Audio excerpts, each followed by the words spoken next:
কিন্তু ভালোই ঠান্ডা পড়েছে, আর ঠান্ডার ভিতর কিছু তো খেতে ইচ্ছাই করে সন্ধ্যাবেলা। তো বসে পড়েছি একটু চিলি চিকেন বানাবো তার জন্য। তো দেখো আমি কি কি নিয়েছি চিলি চিকেন বানানোর জন্য। একটা ক্যাপসিকাম নিয়েছি, আর এই পেঁয়াজগুলো জলের ভিতর ভিজিয়ে রেখেছি, কারণ পেঁয়াজ কাটার সময় খুব ঝাঁঝ হয়, চোখ দিয়ে পুরো জল বেরিয়ে যায়, তার জন্য পেঁয়াজগুলোকে আমি একটু জলের ভিতর ভিজিয়ে রেখেছি। আর এখানে একটা ডিম নিয়েছি, আর এখানে কিছু পেঁয়াজ আমি কেটে নিয়েছি, আর এখানে আছে চিকেন। তো দেখো, আমি আগে চিলি চিকেনটা রেডি করি, তারপরে তোমাদেরকে দেখাবো যে কেমন হলো। নিয়েছি জিরে, ধনে, গরম মশলা, এটাকে আমি বেটে নেব। আমার জিরে ধনেটা বাটা হয়ে গেছে। এখন আমি নিয়েছি আদা, রসুন আর কাঁচা লঙ্কা। এবার আমি এটাকেও বেটে নেব। দেখো, এই বাটাটাকে কিন্তু আমি একদম মিহি করিনি, একটু আধা বাটা করে নিয়েছি মশলাটাকে। চিকেনের ভিতর আমি মশলা বাটাটা দিয়ে দিয়েছি। এবার এর ভিতর দিয়ে দেব পরিমাণ মতন ভিনিগার। ভিনিগার দেওয়ার এরপরে পরিমাণ মতন আমি দিয়ে দেব লবণ, আর তার সাথে সাথে আমি দিয়ে দেব হালকা করে একটু হলুদও। এবার এর ভিতর আমি দেব পরিমাণ মতন একটু তেল। আমি সর্ষের তেলে দিচ্ছি, তোমরা চাইলে রিফাইন অয়েলও দিতে পারো। এবার আমি এটাকে ভালো করে মেখে নেব।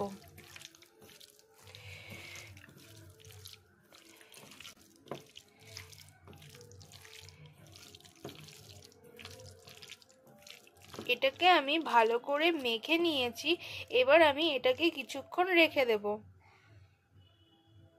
চিকেনের ভিতর আমি দিয়ে দিয়েছি একটা ডিম। বাড়িতে যেহেতু কর্নফ্লাওয়ার ছিল না, তাই আমি একটু দিয়ে দিলাম চালের গুঁড়ি, আর একটু দিয়ে দেব ময়দা। এবার আমি এটাকে ভালো করে মেখে নেব।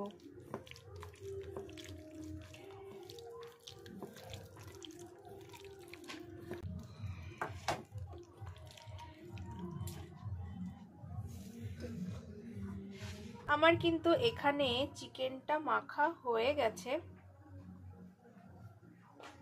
কড়াইতে তেল গরম করতে দিয়ে দিয়েছি। এবার আমি এক এক করে চিকেনগুলোকে ফ্রাই করে নেব।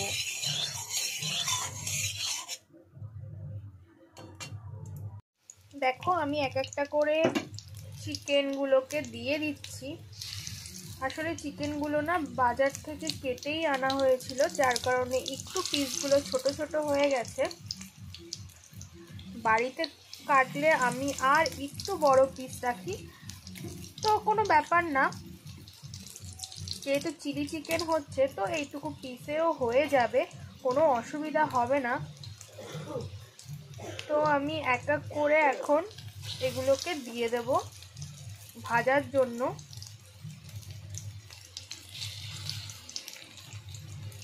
এটা আমি চামচের সাহায্যেই দিচ্ছি।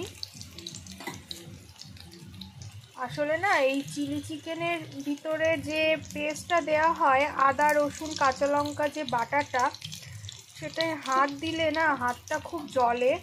আর আমি মানে শিলে বাটতে গেলে আমার হাতটা এমনি জ্বলে খুব, জানি না কি কারণে। মানে সাধারণত জিরে বাটতে গেলেও না আমার হাতটা জ্বলে খুব। তো আমি এক এক করে চিলি চিকেনগুলো ভেজে নিই, তো তারপরে তোমাদের সাথে দেখাচ্ছি।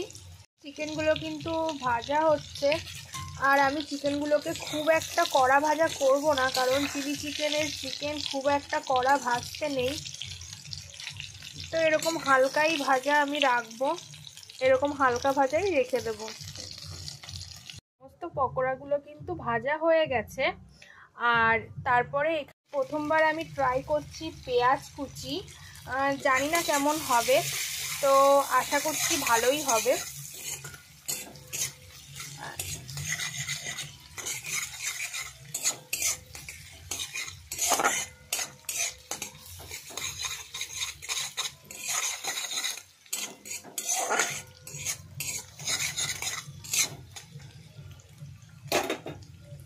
রসুন, কাঁচা লঙ্কাটা কিন্তু খুব সুন্দর করে আমার ভাজা হয়ে গেছে। এবার আমি দিয়ে দেব ক্যাপসিকাম।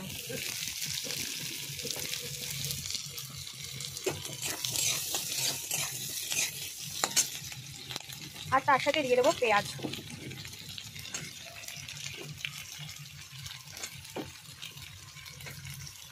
এবার পেঁয়াজ আর ক্যাপসিকামটা আমি ভালো করে ভেজে নেব।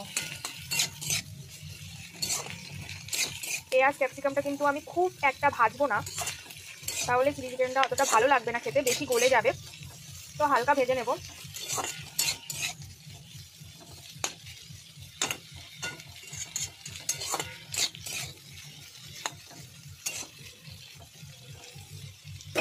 তো অনেকটাই ভাজা হয়ে গেছে, এবার আমি পকোড়াগুলো দিয়ে দেব।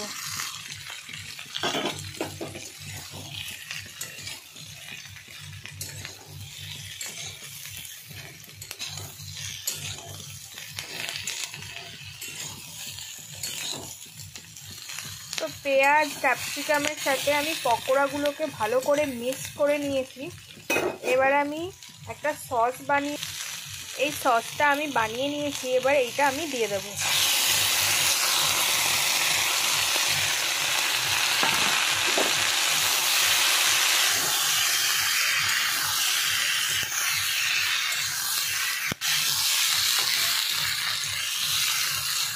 আমি কিন্তু গ্যাসটা পুরো হাই ফ্লেমে রেখেছি, কারণ যে কোনো চাইনিজ ডিশে গ্যাসের ফ্লেমটা কিন্তু একটু বাড়িয়ে দিতে হয়, লো দিতে নেই, তাতে খাবারের টেস্টটা অনেক ভালো হয়। তো তোমরা চাইলে এরকম করেও তোমরা বানিয়ে স্ন্যাক্সে খেতে পারো সন্ধ্যাবেলা। আমি একটু গ্রেভি করব, কারণ আমি রুটি পরোটা দিয়ে খাবো, যার কারণে আমি একটু গ্রেভি করব। দেখো এটা কিন্তু প্রায় আমার রেডি হয়ে গেছে। যেহেতু আমি একটু গ্রেভি করব, তার জন্য আমার কাছে কর্নফ্লাওয়ার ছিল না, তাই আমি একটু হালকা গরম জলের সাথে একটু ময়দা মিশিয়ে দিয়ে দিলাম।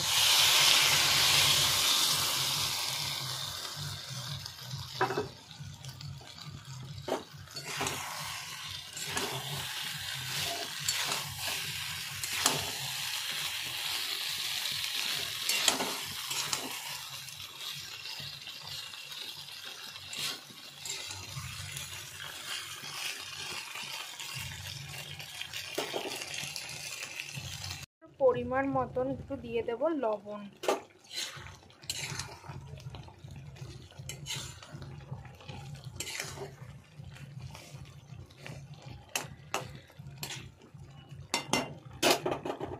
আর সব কিছুকে ব্যালেন্স করার জন্য আমি একটু দিয়ে দেব চিনি। তো আমার রেডি চিলি চিকেন। তো তোমরা এইটা রুটি পরোটা সব কিছুর সাথেই তোমরা খেতে পারবে, খুবই ভালো লাগবে খেতে। চলো, আমার রেডি হয়ে গেছে চিলি চিকেন। ও আমার চিলি চিকেন কিন্তু রেডি খাওয়ার জন্য, ঠিক আছে? প্লিজ সবাই কমেন্ট করে জানিও কেমন হয়েছে, আর অবশ্যই এইভাবে একদিন ট্রাই করে দেখো।